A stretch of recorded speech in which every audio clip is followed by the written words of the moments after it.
Hi everyone, and welcome to another episode of the Wonderful Leaders Podcast. It's great today to be able to spend some time with a friend of mine, Sara-Louise Martin, from Faith a Driven Entrepreneur, someone that I've known for the last few years, and we've done a lot of work together. And the reason I wanted to have Sara-Louise, or SL as she's more commonly known, back, in fact, before I finish that sentence, I think, SL, you're the first guest we've had back for a second time. Oh, I feel privileged. There we go. I don't know what that means, but you are the first guest. Reason I wanted to have SL back was because we've been journeying together for a few years now. And with the podcast, we've covered off, particular types of leaders. We've had a women in leadership series. We've been looking at entrepreneurship as a wider theme. But this season, we're looking at that whole thing around cultural renewal.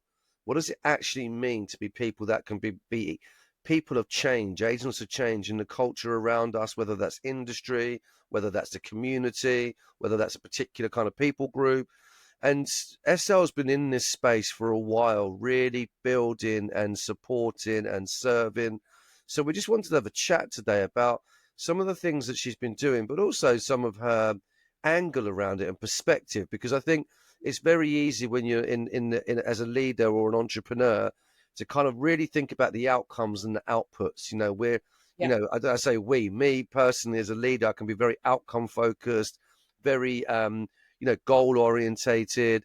And actually, if we're looking at cultural renewal, it's not just about the outputs. Yeah. It's about other things. So I'd love to just, for a few moments, just journey with SL around this. And so having said all of that, my friend, I've talked about the outputs and I've talked about, the things that we do, but in your experience, what are some of the kind of, I suppose, key principles or key things that entrepreneurs and leaders need to apply in their own lives to be these sort of agents of cultural renewal? How do you see this? Yeah, it's a really interesting one. And it's something that I've been thinking about a lot for a long time, actually. And I think a lot of it comes down to spiritual formation. So in the world, we'll talk about someone that has a growth mindset. So they're always trying to press forward. They're always looking at holistically what is happening around them. But I think there are three things that stand out to me most in this area. So firstly,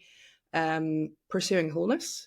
Secondly, spiritual formation. And then thirdly, along obedience in the same direction. So if I just take them briefly, individually, on the pursuing wholeness, what do I mean by that? I think if we're not pursuing spiritual, emotional, physical wholeness, then we're not going to be all that God has created us to be. So I think there are lots of opportunities where in the Bible, Jesus says, come to me, pursuing life in its fullest sense. And so as we go along in life, things happen. We get the edges knocked off us, and we have the opportunity to either turn inwards in a negative sense and allow that baggage to be something that slows us down, or to offer it to the Lord and say, Lord, look, with this brokenness, please, I'm offering this as a sacrifice. Please, can you use it as you will, kind of thing. And so pursuing wholeness firstly. Secondly, spiritual formation. And this is something that I'm really passionate about.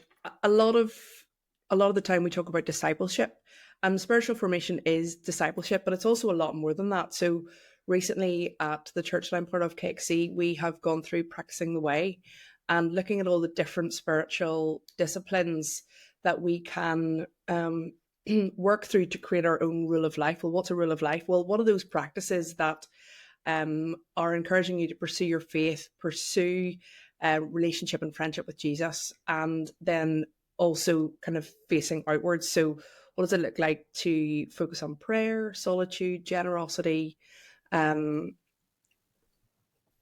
I've forgotten the other three. Fasting, and there are a couple more. But what does it look like to integrate those practices into your day, your week?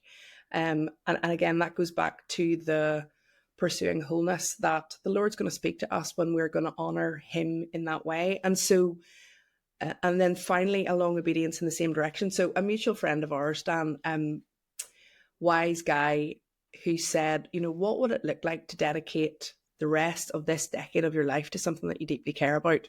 And so previous decades was focused on, for me specifically, trafficked women. And this decade is about business as a force for good in the world. And so I think for all of us, along obedience in the same direction, we live in a culture that rewards results quickly. And yet renewal, cultural renewal are things that take time. They're not going to happen overnight. It's about building community and bringing people alongside and allowing people to have an opportunity to use their skills for the renewal of all things. And Pete Hughes, my vicar, talks a lot about that specifically. So there's, I mean, I could talk about that all day, but I think those are the three things that I would say just immediately that come to mind. Yeah, I mean that's a great answer, and I really, as you're talking, I'm just resonating around how does that connect with outputs? Yeah. Because you realize that the quality, if I'm gonna rephrase what you're saying in a kind of more of a kind of business vernacular, so to speak, it's almost like the quality of our input and the quality of our own journey with God, journey with each other, our own discipleship with Jesus actually has a direct impact on our output, right? And how we are and how we show up and who we're becoming and all of those things, which has a knock-on effect in our business with our teams, with our staff, with our clients, with our suppliers, but it's very easy to focus just on the outputs, or the Yeah. process to get to the outputs. And as Christians, more than other people, we also hugely struggle with being output focused. I mean, I know that I do. I am ambitious. I want to get things done. I want to get things done yesterday. I have a lot of energy and I get impatient by the speed sometimes that it takes to do things. But actually, I know that when I've taken the time and I am focusing on the Lord and also how He's speaking to me. So, insight from the Holy Spirit is worth way more than working an extra 6 hours a day. And it's just to, how are we tuning our minds and our hearts into what He is saying versus the noise that's coming from the outside world. And at the moment, the world feels very noisy. And so I'm finding that I'm actually having to turn a lot of that noise down to try and be able to discern what the Holy Spirit's saying. That's great. And just continuing this conversation, but from a kind of, I suppose, a slightly different angle. On this journey, though, you're talking about this journey of discipleship and holiness and applying that to the space that we're called in. It's hard, right? And it's often lonely. And I think one of the things that I've learned over the years is that I can so easily be absorbed in my work and and you're so ingrained in what you're doing that you find it's often hard for people to understand what you're doing, what you're going through, what Yeah. you're struggling with. I suppose, have you ever felt like this, or is it just Oh, me? no, totally. Um, as a founder, as I was in the build phase of building the business that we built, it was all consuming. And everyone thought I was absolutely bonkers. And weirdly, COVID was great because it just removed all the distractions. I've never been so focused on something in my life. And yet at the same time, it was so hard because as an entrepreneur, you're going after a goal or vision that you feel God's put in your heart and you're so committed and determined to see that through. And, the difference between entrepreneurs and other people is that there's very little that stops them. Hurdles and setbacks are just like a bump on the road. And not everyone has the privilege of being an entrepreneur. Like, it is a privilege, not everyone can do it. And it's one of the hardest things that I've ever done, but it's also been one of the most deeply rewarding things that I've ever done. And holding intention, that passion and vision versus the hard work to do it versus trying to manage other people's expectations sometimes, like your friends or your family, you need to chill out more, you need to stop working. Yeah. And when work becomes this thing that you're passionate about, you're good at, and you feel that it's got a God-given calling, it's the perfect also trifecta for a perfect storm.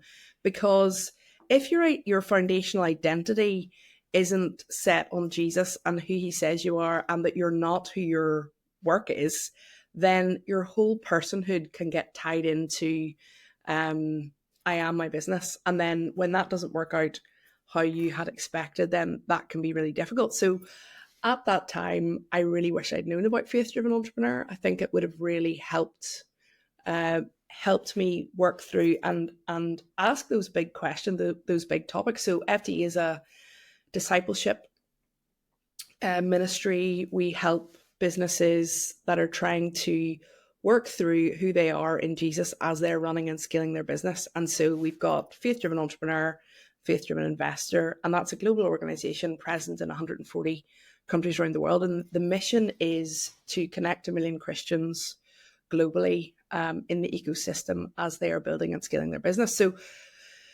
the premise really is, if God is the ultimate creator, he's called me to create, well then what does that mean about my business? He owns it and I'm stewarding what he's given to me. And then we work through the areas of identity and generosity and what does it look like to be faithful to the Lord and not relying on our own will. And so meaty discussions that you get to really get into the weeds of. Often we don't take the time to think through this. And so as we're building our businesses, we can just do it in a very worldly sense. And this is an opportunity to do that with a redemptive mindset, with the heart of cultural renewal. How do I lead, grow, sustain this business in how it's set up, how it's run, how people are treated, and also all of the outputs. It's been a real gift. It's been a real gift to so many people. And yeah, it's been so exciting to see how that has really grown in Europe over the past couple of years. Yeah, and I think what FDE have done in terms of building communities, local communities or industry communities, has been so powerful, because that really is a big part. I need someone to talk to, someone I can just shared values, shared opportunities, shared problems. We can pray together, we can work together, we can share contacts. And that's something I've hugely appreciated as we've been on our journey in the UK together for the last 4 or 5 years. Has been like, going from not knowing each other to really building and advancing the kingdom as best as we can together. And that's been, such a blessing of, a post-COVID environment where, yeah, it feels like we're in a very different season to where we would have been maybe 5 years ago. Oh, absolutely. And it's been so interesting. I was just thinking the other day how wonderful Summit came about and how God's brought amazing people along the way as we've been building it together over the past number of years, obviously with Graham as well, and a number of other people. And it's so exciting to see the opportunity and the hearts of people that people need this. They need a place to gather. They need a place to be with other Christians that understand them and know and understand that businesses are to be built redemptively, because that's a mandate that the Lord's given us to propagate the earth and also renew all things until Jesus comes back again. And so there's definitely something of a spiritual element. I mean, a lot of a spiritual element to what we're doing at Wonderful specifically too.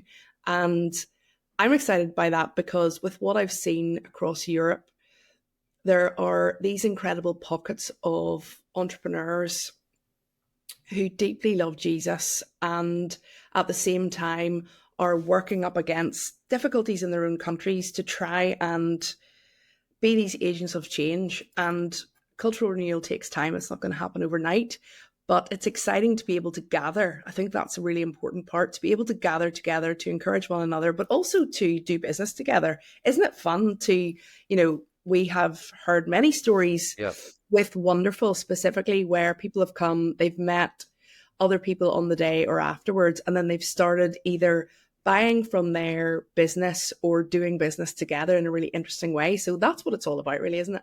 Yeah, amazing. Yeah, absolutely. And I want to just kind of move on slightly. It's a question, because one of the things I know about you, I know you love, you've just mentioned it, but gathering, but also you love like sort of bringing people together to see things happen and building teams and that sort of stuff. Here's a bit of it's not necessarily a philosophical question, but I'd like to get your perspective on it. Do you think entrepreneurs are or should be leaders with a team or a team with a leader. You know the difference in that dynamic. Well, explain a little bit what you mean by the difference in that dynamic. So I think, okay, I'm going to personalize it and be very honest now. I have historically been a leader with a team. So in other words, this is my vision, my thing. Hey guys, we're going in this direction. Jump on the gravy train. Off we go. Yeah. Here's the plan. You're the team. Let's execute. I think that's maybe more of a traditional leader with a team mindset. Mhm. I think the team with a leader mindset, which is something I'm learning and I've learned over the last few years somewhat, is that actually we're in this together. We're Yeah. all one. We're all the same. We're all in this together. We share the vision. We share the mission. Someone's got to put their hand up and walk through the door first. But actually, it's about the team, and the leader is there just to guide the team. And it's subtle but significant. And Yeah. it's just a leadership question that I've kind of been journeying in my own life. So just wonder what you Well, think around that. I think you're actually really good at that. You're good at bringing people alongside and giving people opportunity. And I really honor that in you because I definitely see that. Thank you. I love collaborating. I try where possible to be really open-handed and generous with what God's given me in terms of relationships, contacts, or the opportunity to bring people together. So hospitality and connecting is my superpower, I would say, and mainly because other people have told me that. I'm not being like um big headed here, but um I love it because I feel that sometimes it can be difficult for people to see how things can get done. And then sometimes, if you take a slightly different approach and step back and are a little bit creative and open handed, it's really fun what God can do. And I love trying to be able to bring people together if I feel like there's something special that each of them carries that they wouldn't necessarily um, be able to do on their own. So just getting back to your original question, if it's very much a leader with a team, um, over time, that team can get tired. But if it's a team with a leader and people are really empowered and encouraged in the giftings that they've been given and catch the vision and have the ability to grow and develop things in a way that maybe they see, then it's probably quite likely that that team will stay together for a longer period of time. And if we're talking about efficiency and growing and scaling, then that is often the ultimate efficiency, being able to build a healthy team where leadership and culture is one where people feel empowered to get on with things and take responsibility over time as they prove their um, skills and abilities, and that they're worthy of the responsibility that's been given to them. So that's probably how I would take it. I think the best people that I've ever worked for or worked alongside have been people that have been way smarter than me and also trusted me to get on with things in a way that they probably wouldn't do. But I learned so much more along the way, and I'm really thankful to those people that have been that in my own life. So I suppose I would love to continue to try and emulate that because I know the impact that that's had on me. Yeah, brilliant. Thank you. That's a great kind of sort of personal testimony of that answer as well. That actually, when you've worked with leaders that have been a team, they've empowered you as a team member. That's fantastic. I love that.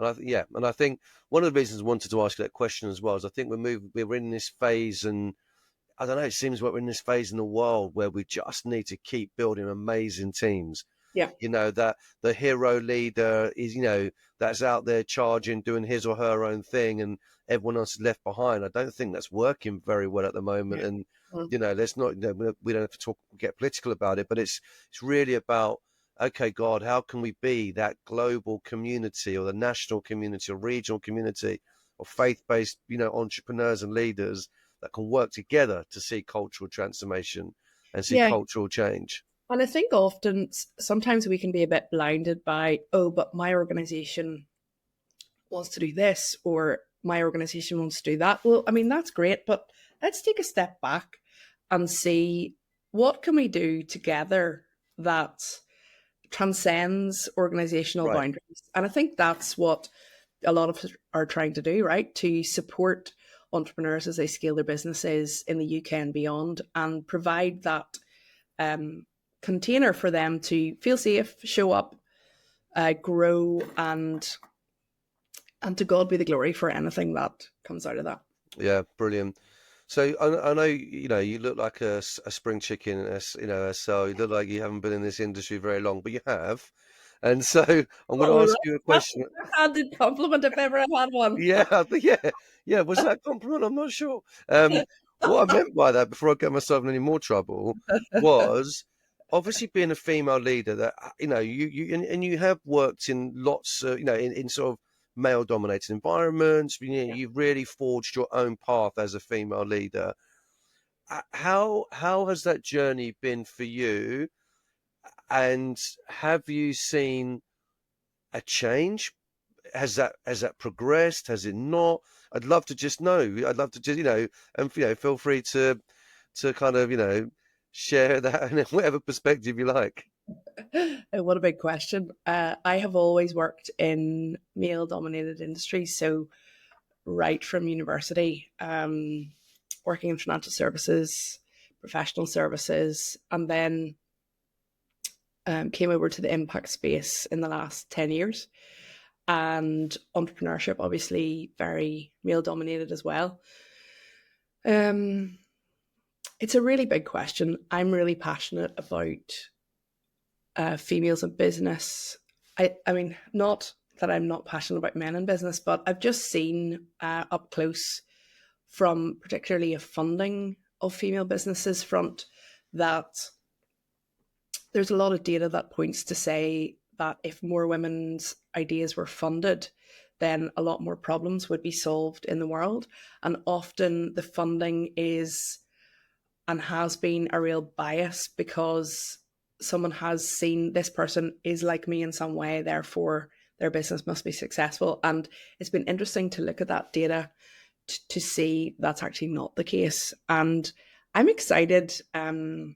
I would say with caution that it can be a bit of a divisive topic. And I really think that as people of faith, we need to be encouraging everyone to do their part. So I'm passionate about really great men who are advocating for women that they know to push them forward and encourage them and give them space at the table. And that's been really encouraging to see over the past number of years that that has happened more effectively. I think there's still a lot of work that can be done. I think that there are still some attitudes that are going to take a bit longer to see that in a different way. And unfortunately, at the moment, the way things are politically, there might be a little bit of a rollback in that temporarily. But I'm really passionate that where people are determined and have the ability to convince people of their idea that it's worth investing in, then if a business is of merit, then it will get funding. The unfortunate thing is that that is not the case for a lot of people because they might be an underrepresented entrepreneur and don't have access to networks of funding, etc. So I'm really passionate about how can we be better at that, and how can we be better at that as Christians, not as a token gesture at all, but how can we try and level the playing field because good ideas merit being invested in. Brilliant, brilliant answer. And I suppose one of the vehicles that we work on together to try and make that more, I suppose, visible and public and make sure we have representation, in line with what you've just spoken about there is FDE and Wonderful partnering together on a summit, Yeah.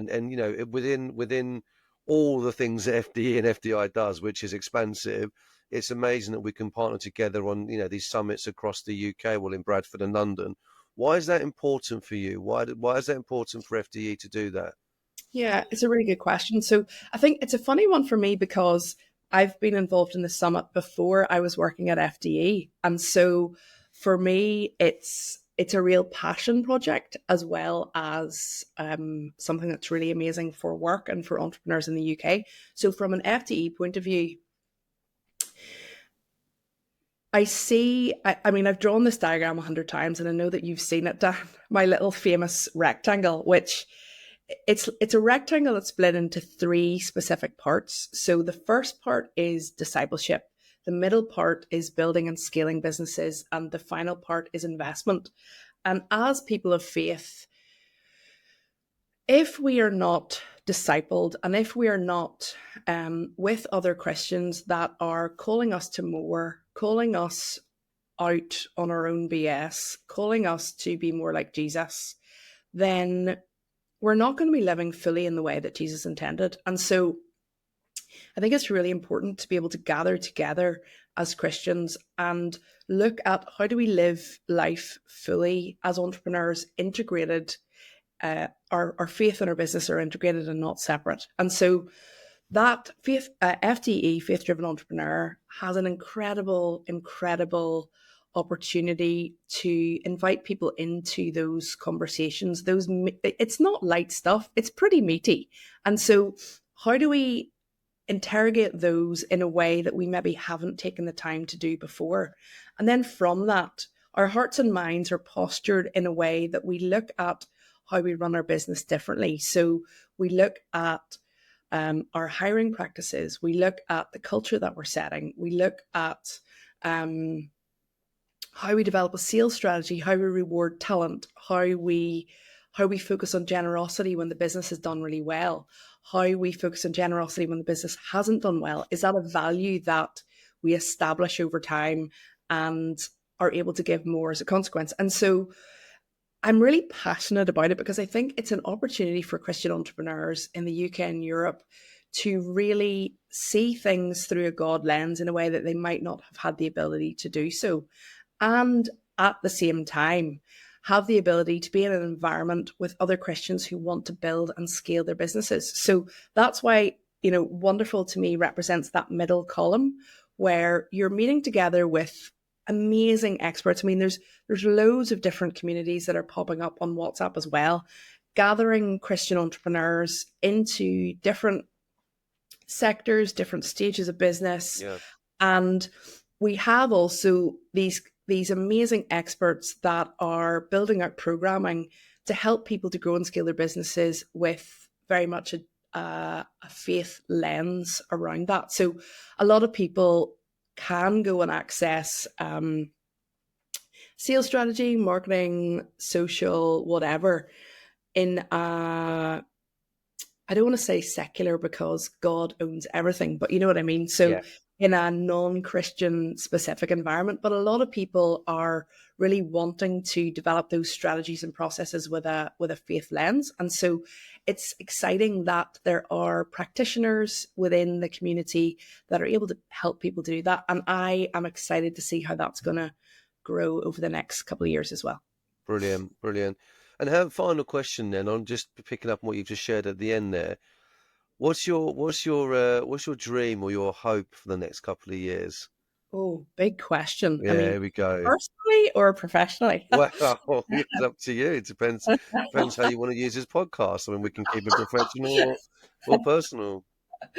Let's stick to professional. I'm excited. I'm excited by what's being built. I'm excited that as Christians, we are here on this earth for such a time as this. We have a great opportunity to respond to what's going on in the world in a way that other people can't. As people of faith, we have a blueprint for what God said flourishing is, or what God said flourishing can be. And we're seeing that the pillars of the world that people have been depending on, government, healthcare, education, have been crumbling for some time, and during and since COVID at an alarming rate. And I think the opportunity actually is people are really open to spirituality. And when you present Jesus, the true version of spirituality versus a lot of people who've been open to the occult, they see, goodness, my life can change. This, what I thought and understood love to be, is so different to the reality of who Jesus is. And so, as people of faith who are building businesses, I think the next big move of God is going to be in the marketplace. And I think we need to be ready and to be able to come alongside people that we're working with every day and show and share who Jesus is and who they are as a consequence of that. So I'm excited because I definitely see through a lot of the different countries that I work in across Europe and the Middle East that there is this huge bubbling of Christians that are activated to both drive and grow their businesses and also be conduits of God's love in the marketplace. Brilliant. Great answer. Great answer. Love that. And I think, a lot of what SL shared there, is not just wrapped up in one day at the summit, but it is a chance for us to be together and to unpack these very meaty topics and share testimonies and stories. But also, it's, the summit is a gathering point and a launch pad as well. So we want to see more FDE groups. We want to see more community groups. We want to see more of this discipleship content shared across not only the UK, but across Europe, because it's not just a get rich quick scheme. It's not just a one size fits all. This is a journey, as SL shared from right up top. So if you haven't got your ticket to the summit, which is happening in Bradford on the 20th of March, head over to wonderfulsummit.com. SL's going to be there, we'll be there, Faith Driven will be there. So, and if you can't make the summit, then please do connect into what Faith Driven are doing online, through the website, through their different channels. I'm sure many people listening will know about them. We'll put some details in the show notes. But yeah, SL, thank you again for your time, for your friendship, for your input, and for everything you're doing to move this whole conversation forward. And may God keep moving us. Amen.